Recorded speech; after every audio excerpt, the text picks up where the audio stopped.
বাধা দিয়ে এনসিপিকে থামানো যাবে না বলে মন্তব্য করেছেন দলটির আহ্বায়ক নাহিদ ইসলাম।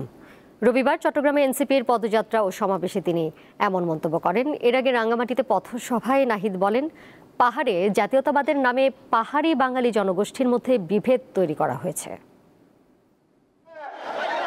রবিবার বিকেল 5:30টার দিকে এনসিপির আহ্বায়ক নাহিদ ইসলামের নেতৃত্বে দলের কেন্দ্রীয় নেতারা পৌঁছান চট্টগ্রাম নগরীর বহদ্দারহাট এলাকায়।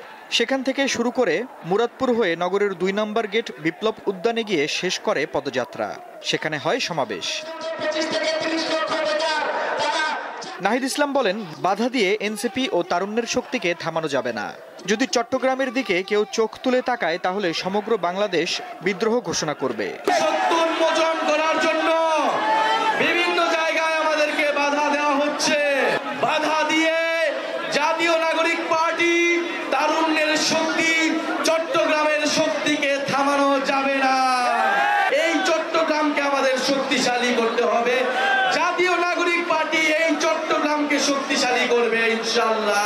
এর আগে দুপুরে রাঙ্গামাটি শহরে পৌঁছান এনসিপির নেতারা। পরে জেলা শিল্পকলা একাডেমি চত্বর থেকে শুরু করে শহরের প্রধান সড়ক ঘুরে বনরূপা সিএনজি চত্বরে গিয়ে শেষ হয় পদযাত্রা।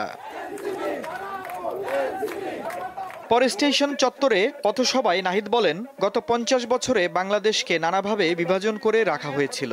বড় আকারে এর শিকার হয়েছিল পার্বত্য চট্টগ্রাম। বাংলাদেশকে নানাভাবে বিভাজিত করে রাখা হয়েছিল এবং এর যার বড় শিকার হয়েছে পার্বত্য চট্টগ্রাম।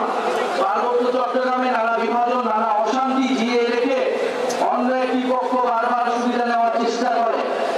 আমরা এই তৃতীয় কোনো পক্ষকে আর সুবিধা দিতে দিব না। এনসিপির কর্মসূচিকে ঘিরে রাঙ্গামাটিতে নিরাপত্তা ব্যবস্থা জোরদার করা হয়। আফরিদ হাসান, দীপ্ত, বার্তা কক্ষ।